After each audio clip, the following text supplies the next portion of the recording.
We welcome you today on behalf of Screen NJ and Rutgers Cancer Institute to Community Cares and Project Echo. Thank you for joining today's session. We hope that the information shared today will help you serve your community better. We have a few announcements before we begin. So this is just a quick disclaimer that the information contained in this presentation is not substitute for a medical consultation, and a physician should always be consulted for any health problem or medical condition.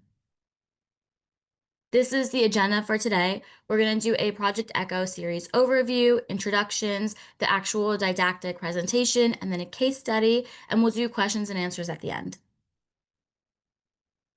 So a little bit about Project Echo. Project Echo is a movement to demonopolize knowledge and amplify local capacity to provide best practice care for underserved people all over the world. The Echo model is committed to addressing the needs of the most vulnerable populations by equipping communities with the right knowledge at the right place at the right time. So for more information on Project Echo, you can visit echo.unm.edu. So introductions, I'll be doing the didactic portion, but I also pre-recorded it. So if you don't see my mouth move, that's why. But I am a passionate healthcare professional. I have an extensive background in health education, health disparities, and a foundational base in global public health. So currently I'm a community cancer control specialist for Rutgers Cancer Institute. And in my role, I focus on cancer prevention education, screening awareness, community engagement. And this year, actually this past May, I graduated with my master's in public health with a concentration in global public health. Our case study will be done by Dr. Zoe, a board-certified gynecologist, oncologist dedicated to delivering compassionate, evidence-based care that prioritizes both outcome and quality of life. She earned her bachelor's degree from New York University and her medical degree from Drexel University College of Medicine. She completed her OB/GYN residency at New York Medical College and a fellowship in GYN oncology at SUNY Downstate. Dr. Zoe serves as the clerkship director for OB/GYN and is actively involved in training medical students, residents, and fellows. Nationally, she contributes to the Society of Gynecology Oncology and serves on the Cervical Task Force. All right, so we're going to begin with our first ever presentation on gynecology cancers. And we have a quick pretest. We'll go over the answers at the end, but if you want to take a minute to answer, I could read them aloud too. So GYN cancers risks increase with age, true or false. A pap test collects cells from the cervix, true or false. And ovarian is the most common GYN cancer, true or false.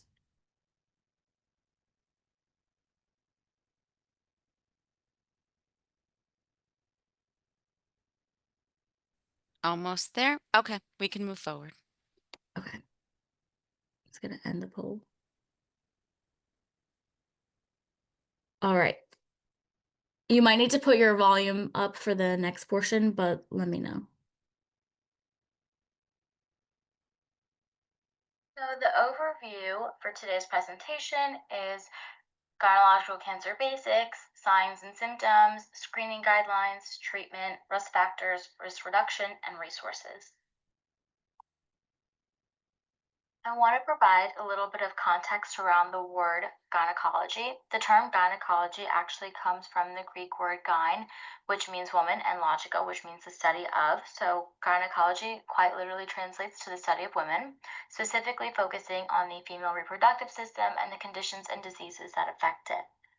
When we talk about gynecological cancers, we're referring to cancers that originate in the female reproductive organs. There are 5 main types: cervical, ovarian, uterine, vaginal, and vulvar cancers. Now we're going to go over the 5 main types of gynecological cancers and some general information about each. But before we begin, let's take a quick look at this visual of the female reproductive system to understand where these cancers develop. In the center is the uterus or the womb, where a fetus grows during pregnancy. Its inner lining, the endometrium, is where uterine cancer can begin. On each side are the ovaries, which produce eggs and hormones that regulate the menstrual cycle. Below the uterus is the cervix, which is a narrow passage connecting the uterus to the vagina. It opens and closes during menstruation, conception, and childbirth. The vagina or the birth canal connects the cervix to the outside of the body and plays a role in intercourse, childbirth, and menstruation. Lastly, the vulva makes up the external part of the reproductive system, and it includes the labia, clitoris, and vaginal opening, and this is where vulvar cancers can form. Gynecological cancers happen when abnormal cells in any of these areas grow uncontrollably and form tumors. Each type has its own risk factors, symptoms, and screening guidelines, and we'll go through those next. Uterine cancer is a broad term that refers to cancer developing in the uterus. It includes two distinct types: endometrial cancer, which is the more common form, and uterine sarcoma, which is much rarer. Endometrial cancer begins in the endometrium, the soft inner lining of the uterus, while uterine sarcoma arises in the myometrium, the muscular outer wall of the uterus. Cervical cancer begins in the cervix. The primary cause of most cervical cancer is infection with certain strains of the human papillomavirus, also known as HPV. HPV is a very common virus passed through sexual contact, and in most cases, the body's immune system clears the virus before it can cause harm. But in a small percentage of people, HPV can persist for years. Over time, this can lead to changes in cervical cells that may become cancerous. Ovarian cancer begins in the ovaries, which are the glands responsible for producing eggs, and it can be challenging to detect them because symptoms don't really appear until the cancer has progressed to later stages. There are three main types of ovarian cancer, and they're all classified by where the cancer cells originate. So there's epithelial carcinoma, which is the most common type, and it starts in the cells that cover the outer surface of the ovaries. There's germ cell tumors, which develop in the cells that produce eggs and are more commonly seen in adolescents and young women. And lastly, there's stromal cell tumors, which are the rarest form, and they arise in the connective tissue that holds the ovaries together and helps produce hormones.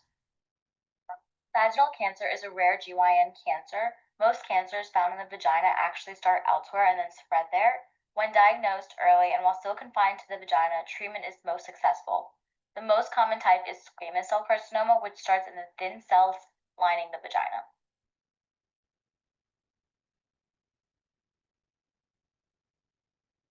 Vulvar cancer begins in the vulva, the external part of the female genital, which includes the labia, clitoris, and the opening of the vagina. Vulvar cancer commonly forms as lumps or sores on the vulva that can often cause itching. And though it can happen at any age, vulvar cancer is usually diagnosed in older adults. Nearly 80% of people diagnosed are over the age of 50, and over half of all diagnoses are in people over the age of 70.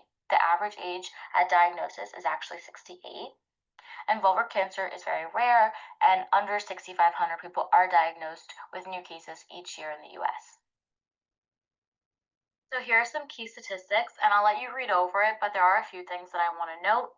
The first thing is that endometrial cancer is the most common gynecological cancer. Ovarian cancer is the second most common gynecological cancer, but it ranks fifth among causes of cancer death in women. It causes more deaths than any other cancer of the female reproductive system. So now we're going to go into the signs and symptoms, and it's helpful to understand the differences between the two because they are different. Symptoms are things that a patient experiences and reports, they're more subjective. Signs, on the other hand, are objective, and they're all things a healthcare provider can see, measure, or detect during an exam or a test. So now let's take a look at the signs of uterine cancer. The most common signs are unusual vaginal bleeding, especially after menopause or between periods, abnormal vaginal discharge, discharge that isn't related to menstruation, and spotting. Even a small amount of spotting after menopause should be taken seriously.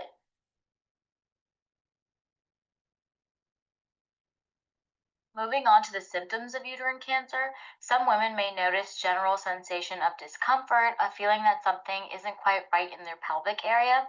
More specific symptoms can include lower abdominal pain, pelvic cramping or pressure, and pain during sexual intercourse.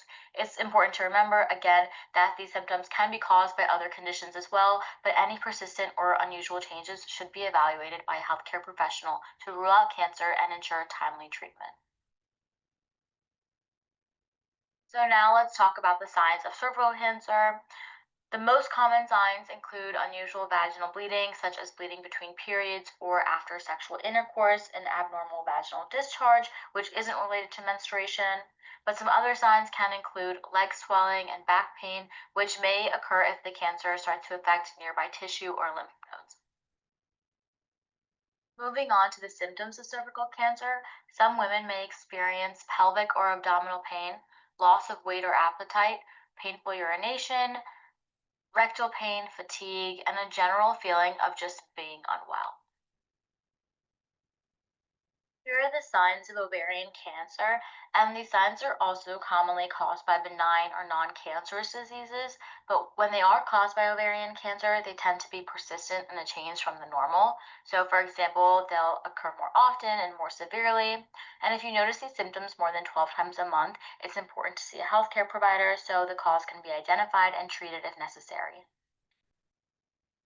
These are the symptoms of ovarian cancer, and they include bloating, back pain, constipation, fatigue, upset stomach. Some of the signs of vaginal cancer include vaginal bleeding that isn't typical, vaginal discharge, and a lump or a mass in the vagina.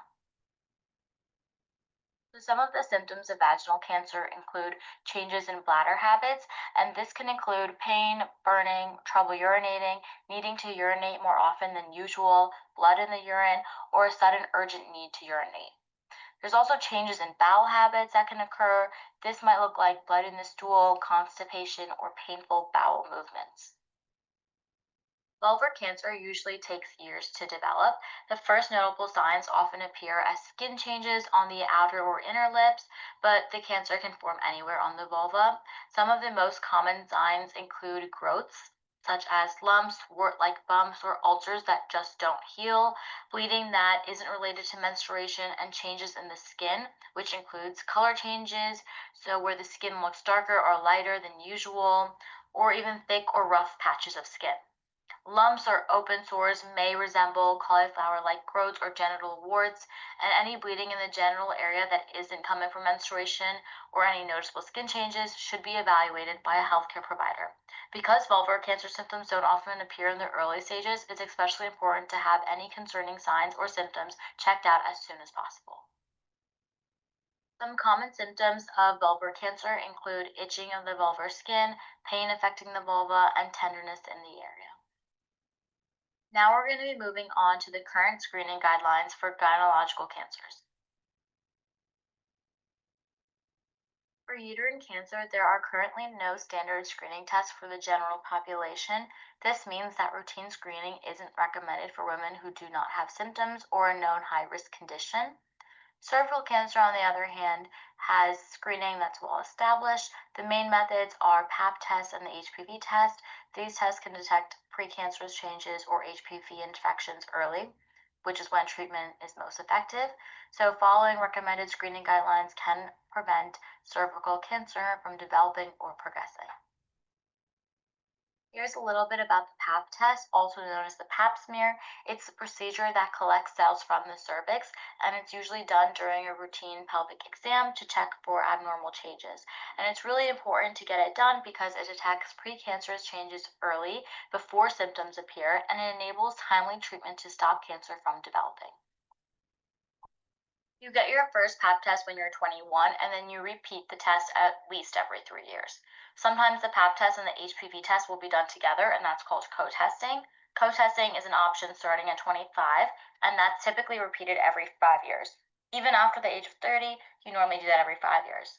After the age of 65, though, you consider stopping cervical cancer screening after discussing your health history and risk factors with your healthcare professional.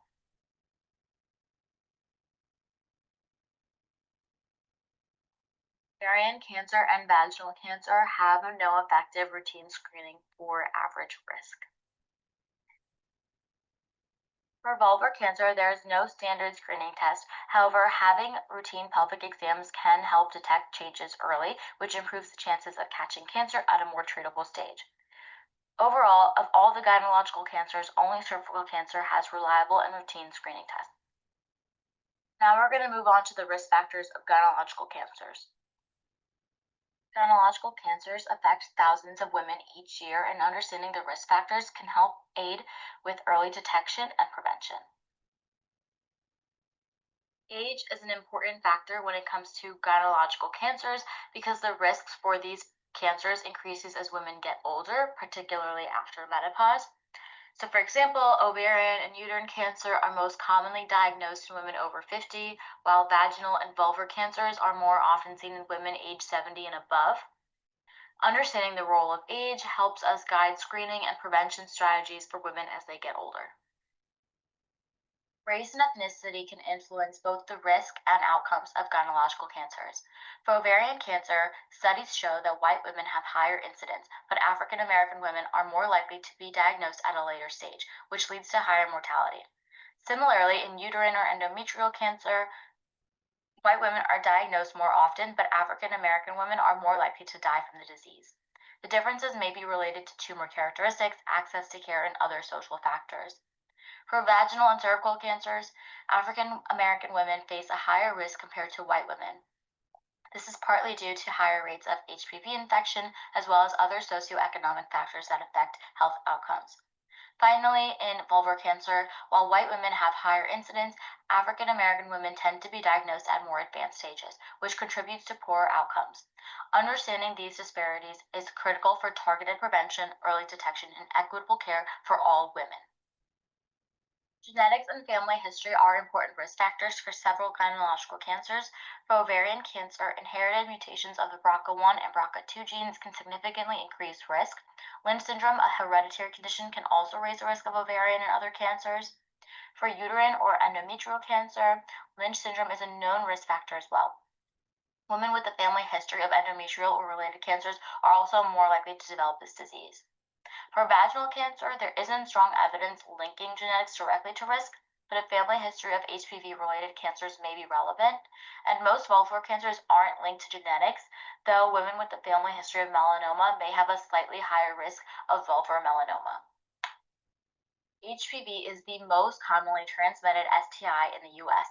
It spreads mainly through intimate skin to skin contact during vaginal, anal, or oral sex. There are over 200 types of HPV, which are divided into low risk and high risk categories. Low risk types can cause warts and other non cancerous symptoms, while high risk types, especially HPV 16 and 18, are linked to several cancers, including cervical, vulvar, vaginal, anal, penile, and oral cancers. Persistent infection with high risk HPV can disrupt normal cell communication, which leads to abnormal cell growth. And over time, this may form precancerous changes that develop into cancer if left untreated. In fact, there are 13 HPV strains that are known to cause cervical cancer, and at least one of them is linked to vulvar and vaginal cancers as well. Here are some additional risk factors. Obesity can raise estrogen levels, which may increase the risk of uterine and ovarian cancers. Smoking introduces harmful chemicals that damage cells and is linked to cervical and vulvar cancers. Diabetes can also increase risk, likely due to changes in hormone levels and chronic inflammation. Here are additional risk factors that are on the rarer side. Daughters of women who took DES, which is a synthetic form of estrogen prescribed during pregnancy between 1940 and 1971, they have a higher risk of developing vaginal cancer, specifically a type called clear cell adenocarcinoma. Those who are under hormone replacement therapy, HRT, can also be a risk factor. Long term use of estrogen without progesterone has been linked to an increased risk of uterine cancer. Endometriosis is another factor. Women with endometriosis have a higher likelihood of developing ovarian cancer. Certain chronic vulvar conditions can also increase the risk of vulvar cancer. And finally, a weakened immune system. Whether from illness, medication, or other causes, it can make it harder for the body to fight off infections like HPV, which increases the risk of several types of gynecological cancers. Following section, we're going to discuss cancer risk reduction. There are many ways that a person can lower the risk of GYN cancer. Maintaining a healthy diet and getting regular exercise can help manage weight and reduce obesity. Limiting alcohol and avoiding smoking can also play an important role. Getting vaccinated against HPV is another powerful prevention tool. By combining these healthy habits, people can significantly lower the risk of developing a gynecological cancer.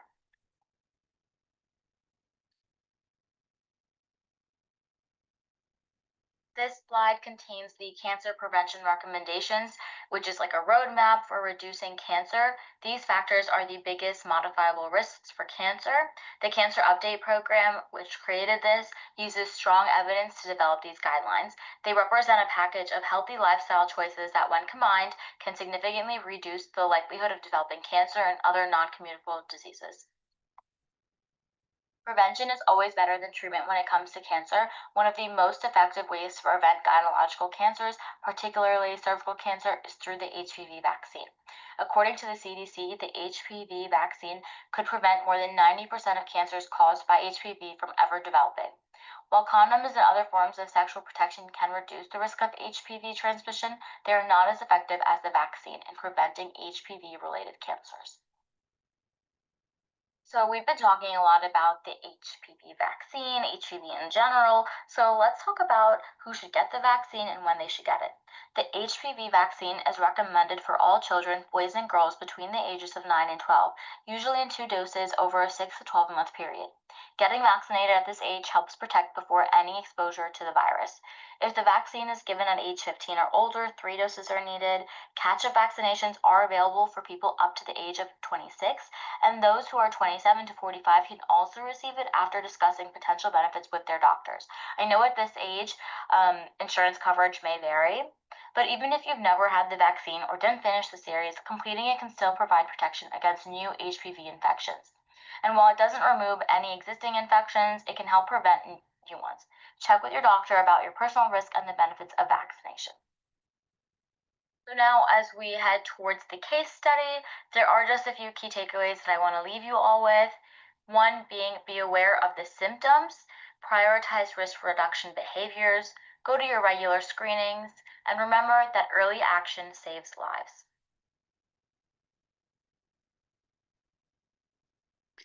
Okay, now we're going to move on to the case study portion. I'll leave this on for a second just so everybody can finish reading because I know it was kind of going through fast. I know we have some questions in the chat, which we'll go over towards the end. But now I'll let Dr. Zoe take over. Great. Thank you so much, Sarah. Thank you for inviting me to Project Echoes, and thank you for this opportunity to speak on topics that I feel very passionately about. So again, my name is Nancy Zoe. I'm a GYN oncologist. I am at Rutgers, New Jersey Medical School in Newark, New Jersey. So it's really wonderful to see so many people attending that are really from all across the country and in various health spaces. So welcome and thank you all for your attention. Next slide, please. So the cases that I have today, we'll see how much time we have if I can get through both of them. But they are really either reflections of patients that I have seen directly or combination of a couple of different patient stories together. And the reason why I chose these particular cases is that they are either very common presentations of an atypical cancer that is preventable or a somewhat atypical presentation of a very common cancer that I think it's really important for the community to be aware of to help educate our patients better. So for this first case, she is a 38-year-old female. She's a gravid of 5 parent 2. That ultimately means she's had 2 pregnancies that have resulted in 2 children. Presents to the emergency room due to a 2-year history of worsening vaginal bleeding. She has been noting passage of large blood clots as well as bleeding between her periods. She also reports intermittent pelvic pain that is associated with the bleeding. The patient says that she really had been coming in and out of multiple ERs over the last several months due to the increasing bleeding that she's been experiencing and just the spectrum of symptoms that she's been having. And she's really just been told that, oh, you just have fibroids, that's all that it is. Follow up with your gynecologist and then, they'll help take care of you. She's had exams, she's had imaging, she's had blood work. She has required some blood transfusions here and there. And throughout all of this, really what she has been told so far is really, oh, it's just regular old fibroids. Next slide, please. In terms of her obstetrical history, she's had 2 full-term vaginal deliveries, 1 voluntary termination of pregnancy, 2 spontaneous abortions. Within her gynecologic history, relevantly, the last time she had a pap smear was about 2 years ago during her preceding pregnancy. The patient was unable to recall her results. She says she's never received the HPV vaccine. She said she maybe has had abnormal paps in the past, but she's never needed a biopsy or a procedure, but also cannot really recall what she has specifically been told before. Does not have any relevant past medical, surgical history, does not take any medications, has no allergies. Social history, she lives with her partner and children, and she just uses alcohol socially. Family history is non-contributory. Next. Now, the beauty of sort of having electronic medical record systems nowadays is that we do have the ability to look back on patients' histories, if all of that is connected, of course, in the same medical record system. And we were able to see for this patient that she has, in fact, had a longstanding history of HPV positive abnormal cervical cancer screening results.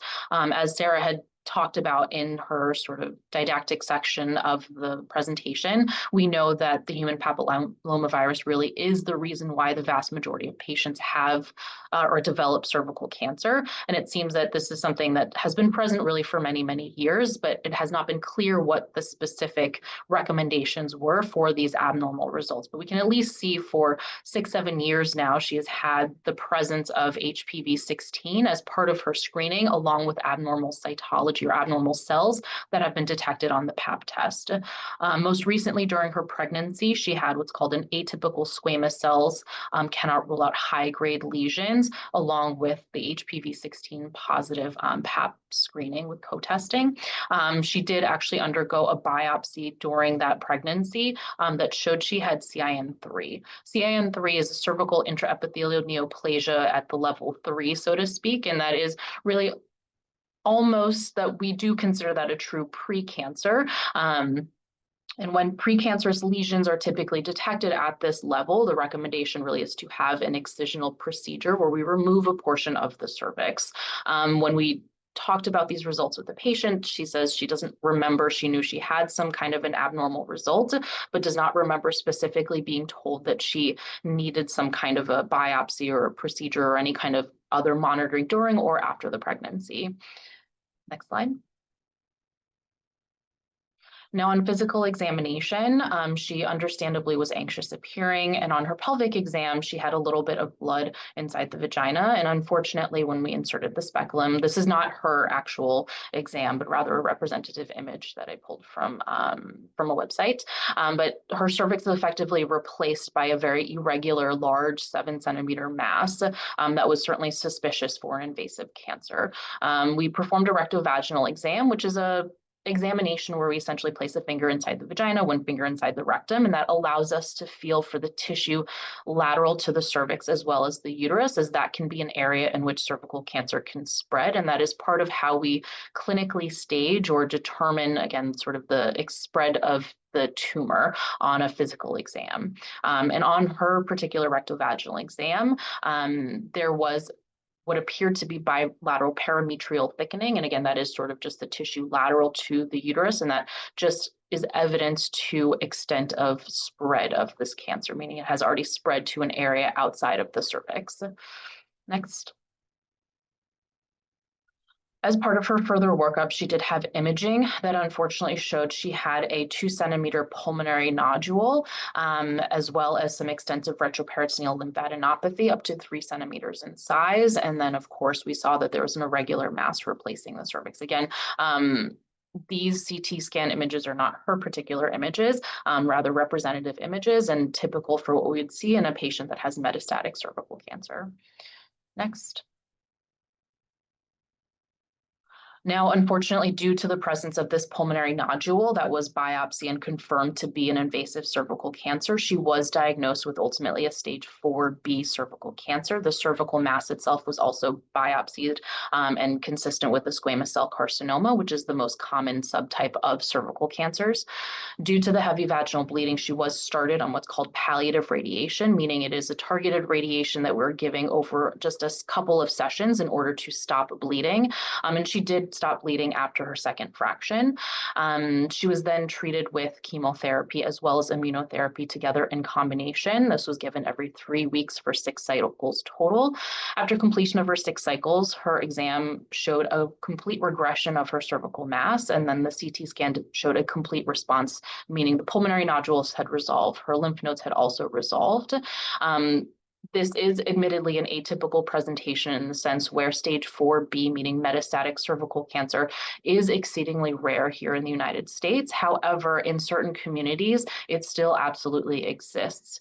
Depending on where you all are in the nation, depending on the specific communities that you're serving, for patients that have more limited access to routine medical care, unfortunately, these are the patients that are more likely to present with cervical cancer as well as more advanced stage disease, including metastatic disease. So here, even in the United States, with all of the resources that our patients have available nationally, we know that in individual communities where access can be more limited, these stories are unfortunately not unheard of. Thankfully, we have made progress in the way that we are able to treat our cervical cancers now, and that we have more options for treatment that have been able to extend patients' lives. The progress we're making is really by just a few months increment and improvements in survival. But for these young patients that are dealing with cervical cancer, every month counts, so to speak. So this combination of chemotherapy and immunotherapy really is something that has developed over the last 5 years or so, as becoming more standard in patients that have metastatic cervical cancer, and has been proven to increase patient survival again. Next. The patient has had resolution of her pain and bleeding. She's able to resume work and caring for her family after the completion of her initial therapy. She remains on maintenance immunotherapy, which she receives every 6 weeks, and has been without evidence of disease for 6 months. I'm going to knock on wood because I am a little bit superstitious. This is based off of a dear patient of mine. So I certainly hope that this is a story that will continue, that she will remain without evidence of disease for a prolonged period of time. For patients that do have metastatic cervical cancer, if they're treated with chemotherapy together with immunotherapy, that immunotherapy can be continued as part of maintenance, and that maintenance phase of their treatment has been proven to extend patients' lives. Next. So Sarah has stated this before, but I do think that this is a statement that bears repeating. And anytime I'm given the opportunity to speak to a group about cervical cancer or gynecologic cancers, I think it is incredibly important for me to say this, but cervical cancer is preventable. When we look back on this particular patient's story, we can think about different opportunities that existed for intervention to prevent this story from turning out the way that it didn't. Things so far are so-called a happy ending, as much as we can reasonably say for somebody that's diagnosed with metastatic cervical cancer. But from a public health perspective, there are many opportunities for us to intervene and to prevent something like this from happening, because ultimately, when a patient is diagnosed with stage 4B cervical cancer, it is effectively considered incurable, even with the best of our treatments that are available nowadays. So really, what are the opportunities for intervention? What could we have done for this patient or other patients to prevent this? Really, it starts with primary prevention, and that is with vaccination. Secondary prevention, of course, once somebody has already been exposed to the papillomavirus or has been at risk for exposure to the papillomavirus, what are the things we can do to prevent the development of cervical cancer then? And that is with secondary prevention, with screening. If a patient has abnormal results, that involves colposcopy, as well as excisional procedures. Next. So vaccination prevents cancer. Sarah says this, and we are going to be repeating some of these same things again because they are really important key takeaways. But vaccination is effective in preventing over 90% of HPV-related disease, including cancer. And that's not just cervical cancer, that is anal cancer, that is oropharyngeal cancer. So it's not just cervical cancer we are preventing. And it is important to note that that particular prevention statistic is in HPV naive patients. So when we're making recommendations for our pediatric population to become vaccinated, that is specifically prior to their ever being exposed to the human papillomavirus. That is when it is the most effective in preventing cervical cancer. Now, for patients that are beyond the ideal age, it is still recommended for patients to receive the vaccine. It may just not be as effective, particularly in patients that are beyond that 26-year mark or 26 years of age mark. Next. And then screening will also save lives. So screening oftentimes will start with that first pap test. We integrate human papillomavirus testing later on in life. And then if a patient has an abnormal results, then typically the next step would be to do what's called a colposcopy with a possible cervical biopsy. For those of you that may not be familiar, colposcopy is essentially a procedure that is done in the office where we use a microscope of some sort, or I describe it as a microscope to patients, but we perform a pelvic exam with a speculum inside the vagina. We visualize the cervix and then apply effectively acetic acid or vinegar to the cervix to allow us to detect abnormal cells better. And based off of those findings, by looking under the colposcope, we then direct biopsies of the cervix. That gives us formally the diagnosis of what level of sort of abnormality or cervical dysplasia is present. And subsequently, if patients are diagnosed with a precancer, then they may need what's called an excisional procedure. Excisional procedures come in a couple of different flavors, so to speak, but commonly what is performed is called a loop electrosurgical excisional procedure, where we are essentially using a wire loop that has energy flowing through it to carve out or remove a portion of the cervix with the goal to be of removing all of those precancerous lesions. And if there really is a focus of a cervical cancer that was not detected on the initial cervical biopsy, that leap would then subsequently provide as a larger biopsy to hopefully make that diagnosis of cervical cancer. Ultimately, all of these things are to prevent the development of cancer and then to detect cancer at an earlier age when it is treatable and curable and when patients have the best outcomes. Next. Now, what about during pregnancy? Now, I mentioned that for my particular patient, she was pregnant approximately 2 years ago and she had abnormal results. So cervical cancer is actually the most common cancer that is diagnosed during pregnancy. It is a time point in which many women are interacting with the healthcare system most consistently, and that is when they also have consistent insurance coverage. It is an important opportunity for us to intervene when abnormalities are found, when we know that they will be coming in for their prenatal care. It's important to note that screening, biopsies, and even excisional procedures are considered safe during pregnancy. Really, the recommendation is that for patients with high-grade dysplasia, such as our patient, she had CIN3, that is a precancerous lesion, they should have colposcopic exams every trimester to make sure there's no evidence of progression to cervical cancer. If there's evidence of progression to cervical cancer, then additional biopsies may need to be made. And if there is an early focus of cervical cancer that is identified, depending on the gestational age in which it's identified, we may even do an excisional procedure with the goal to actually remove that focus of cervical cancer and effectively cure them of their disease.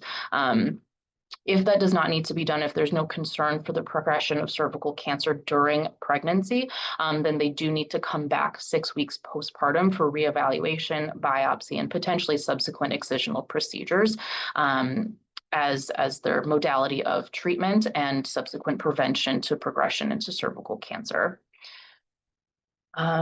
Next slide. That is the end of that first case. Sarah, is it better to ask questions now or just continue and then we can save all the questions for the end? I have a feeling we'll get quite a few questions, so let's just finish this up and then we'll do, right? No problem. We have a good amount of time, by the way. Okay, all right, sounds good, thank you. So the second case, this is a 29-year-old female, she's a G1P1, she's been pregnant 1 time. She presents to her gynecologist due to a 4-month history of heavy menstrual bleeding and intermenstrual bleeding. So not dissimilar to the patient that I just presented in terms of her clinical presentation. Next.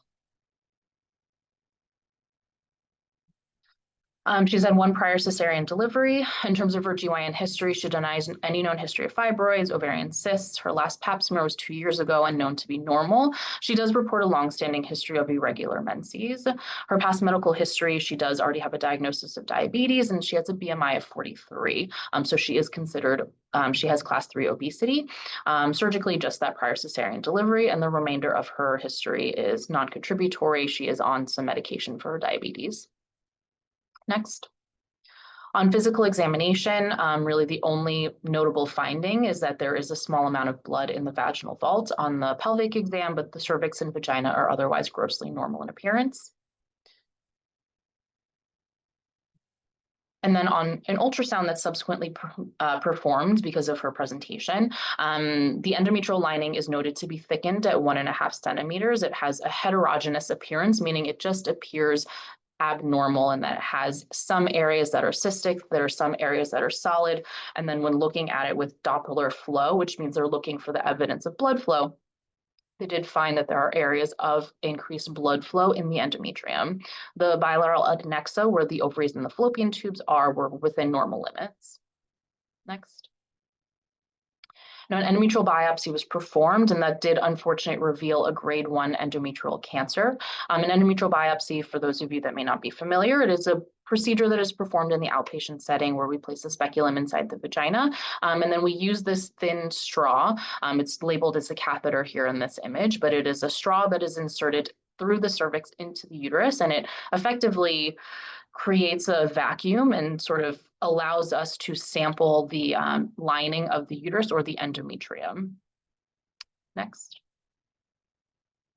The patient was counseled that definitive surgery with a total hysterectomy and staging is gold standard therapy for patients with a diagnosis of endometrial cancer. Next. So I ended this case specifically at this point because to go further into the discussion of whether or not the patient proceeded with the hysterectomy, proceeded with other options for management, was somewhat of a complicated discussion that I will go into a little bit. But the reason why I wanted to bring up this case is that endometrial cancer is the most common gynecologic malignancy, but it typically affects postmenopausal patients with the average age of diagnosis at about 60. This particular patient that I use as an example, she was diagnosed at a very young age, had had only one prior pregnancy, and she was interested in preserving her fertility as long as that was deemed safe and feasible for her within the context of her specific disease. We are seeing an increased incidence in younger patients. Different studies are citing anywhere from 2 to 14% are being diagnosed in reproductive age. So that is really important for us to know as a community, is that just because somebody is having periods and they become irregular, that does not automatically mean it's just, oh, it's just an irregular period. We do need to take into consideration the different risk factors that a patient may have for endometrial cancer. And most of the time, for the most common types of endometrial cancer, the reason why patients develop them are typically due to exposure to estrogen. The most common inciting reason why patients have excessive exposure to estrogen is usually within their own bodies, whether it is because they're having anovulatory cycles related to disease processes such as polycystic ovarian syndrome, or truthfully due to obesity. That is the most common reason why patients have endometrial cancer, either in reproductive age or in patients that are postmenopausal. So for younger patients that are having abnormal uterine bleeding, typically they may present with heavy menstrual bleeding as well as intermenstrual bleeding. We need to keep this in the back of our mind, even if patients are not being explicitly diagnosed with endometrial cancer at a younger age. With these irregular cycles and risk factors for endometrial cancer, they may be in the process of developing endometrial cancer. It has a very well-known progression preceded by pre-malignant lesions that can be detected on biopsy and subsequently intervened. So those are another important point in which interventions can be done to prevent the development of endometrial cancer in identifying these particular patients. Next. So the recommended treatment, again, regardless of the age, is total hysterectomy and surgical staging. That is what we have the best evidence for in terms of best oncologic or cancer-related outcomes.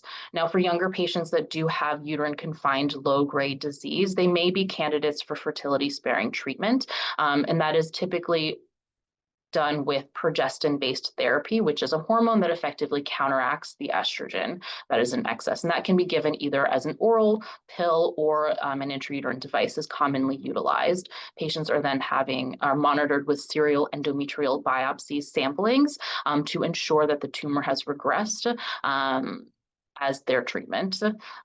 When they are ready for pregnancy, then that is a bigger discussion ultimately, but then they discuss with their oncologist really the appropriate time in which the therapy would be stopped in order to allow them to attempt conception. Next. Okay, so the key takeaways that I have really, I want to keep it very, very simple and things that are memorable, hopefully. Again, that cervical cancer is preventable through HPV vaccination, routine screening, and follow-up of abnormal results. Pregnancy is an important screening opportunity where we have the ability to monitor patients closely and to intervene to prevent the development of cervical cancer. And then next, while endometrial cancer is typically diagnosed in postmenopausal patients, there is an increasing incidence in reproductive age patients. So we want to make sure we are keeping a close eye on patients that do have an increased risk for developing endometrial cancer, particularly when they're presenting with abnormal bleeding. And I think that's my last slide. Thank you. Thank you. That was like seriously, like I'm captivated. I totally absorbed so much that I didn't know a lot of that either. That was very interesting. Thank you so much. You're very welcome. Well, thank you. I'm glad that was hopefully helpful. Yeah. We can do questions now. I know people might have some stuff in the chat too to say. Please, if you have any questions, you can unmute as well, ask in the chat. Um, yeah, that was amazing. I know we have some questions too. Let me see. So if vulvar cancer is more common at later ages, are women recommended to continue pelvic exams after 65? So the pelvic exam I wouldn't say has not become controversial necessarily, but I would say that the routine use of pelvic exams as part of gynecologic visits has sort of come into question now. I do think that there is a role for patients to still see their gynecologist, even after the age of 65, when we quote unquote stop recommending pelvic pap tests. I think it's also a matter of knowing yourself well and knowing that if you're having symptoms, that is something in which you need to present to your doctor for, or patients should know that they need to come in for. I think a lot of times what happens is that patients become embarrassed because, oh, they saw a lump, they saw a bump that was different than what was there before, and they wait for a long time to come in because they are scared of having somebody to look at it. They feel embarrassed by that new symptom that they have, that they don't want to come in. And that's the time in which patients are developing those earlier stages of their vulvar cancers, when in fact they should be coming in to be seen and evaluated.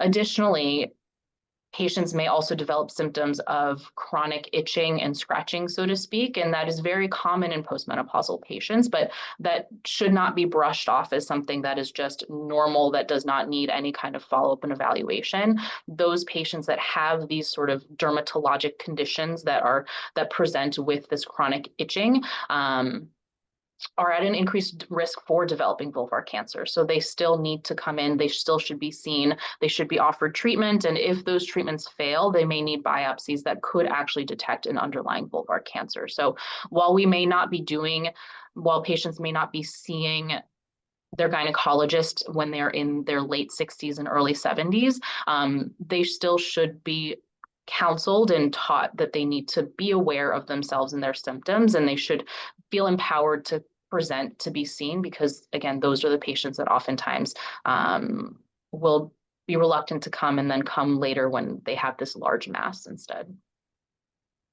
Okay, that actually leads me to my next question too. So that and like your first case study, like self-advocating seems to be big too for women. So especially like now that endometrial cancer is diagnosed in younger women, how can young women be taken seriously with abnormal bleeding?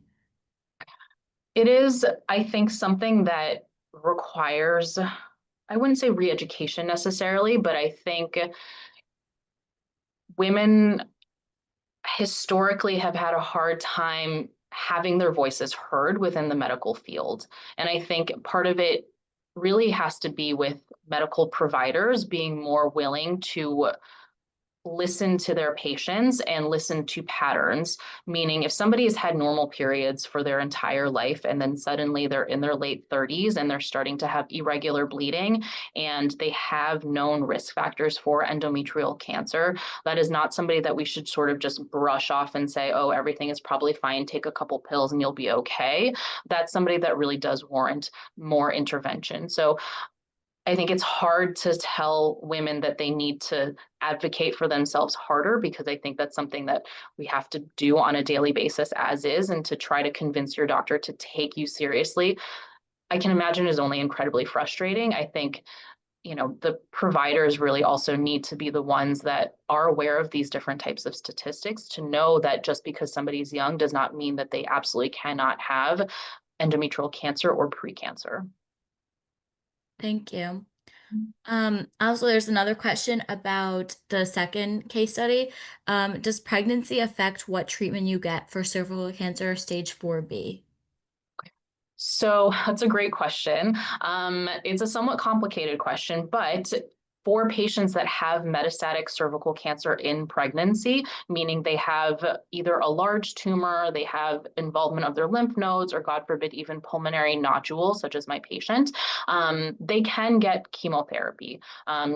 Patients and providers sometimes feel uncomfortable with giving pregnant patients chemotherapy, but there is a way in which it can be done that is safe both for the mother as well as for the baby. And I think patients and providers and field get very fixated on, my baby, I need everything to be done to keep the baby safe.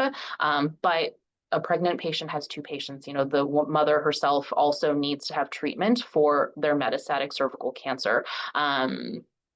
So chemotherapy can be given. It just needs to be given in a specific time frame, meaning after the first trimester, when the organs effectively have mostly developed in the pregnancy. And you want to do it in an institution that is familiar and comfortable with giving pregnant patients chemotherapy. Oftentimes, if you're working with a group of physicians that takes care of breast cancer patients, for instance, we're more commonly seeing breast cancer patients that are pregnant that are getting chemotherapy. So, for instance, partnering together with those groups to help with that education may be beneficial if providers are uncomfortable, but it absolutely can be done and should be done. Thank you. I'll check the chat one more time. Yes, a very insightful presentation. If you guys have any questions, please feel free to ask. If you can't think of them right now, don't worry. This will all be posted to the Mighty Networks, and I'll share it with Dr. Zoe so you can hop on and answer any questions. There's like a whole chat function there. And if you email me, I can pass the questions on to Dr. Zhao as well. Um, thank you so much. This was great. Thank you. This is our first time doing any GYN cancer presentation, so thank you.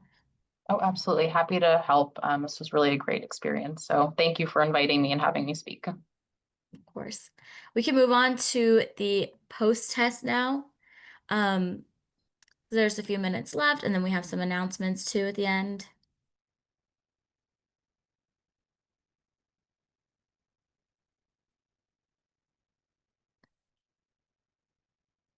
I'll give a minute for that.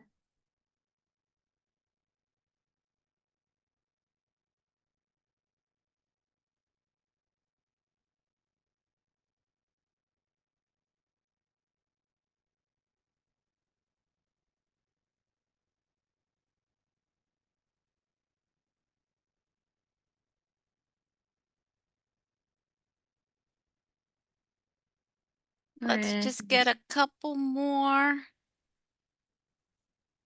in there. Okay, I'm going to end it.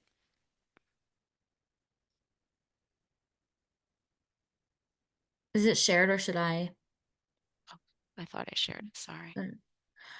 So let's go over it. So yeah, the next slide has that. So GYN cancer risk increases with age. That is true.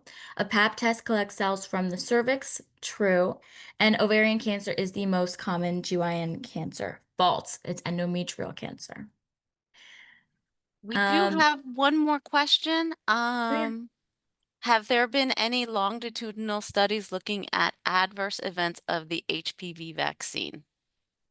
There have been numerous large prospective national, international studies that have looked at the human papillomavirus vaccine. This, I think, was initially FDA approved, I believe, in the early 2000s. So we do have a very, very long-standing documented safety record with the papillomavirus vaccine. Thank you. Yes, and several hundreds of thousands, maybe even at this point, millions of people have taken the vaccine, and it seems to be very safe and effective. Yes, very much so. And I would argue that the consequences potentially of not receiving the vaccine and subsequently developing cervical cancer, I would say, are very much worth the minor sort of adverse events that have been documented. Thank you. And as always, NJ Seed is a program run by the New Jersey Department of Health that collaborates with local agencies and healthcare systems, and they provide free screenings to those that are unemployed, underinsured, uninsured, or face barriers to getting cancer screenings. Their information will be in the chat, as well as also on the screen, their phone number, website. And thank you so much for attending today's session. Please let us know how we did. The link should be in the chat too. It's an evaluation link. We'd love to hear your feedback.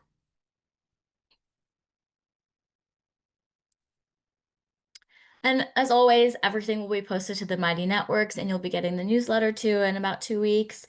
Thank you so much for attending. And this is the last Back to Basics of 2025. Actually, we're going to resume in February, and we're going to do a session on HIV and cancer. So thank you all for joining us this past year. It's been great. We've covered great topics.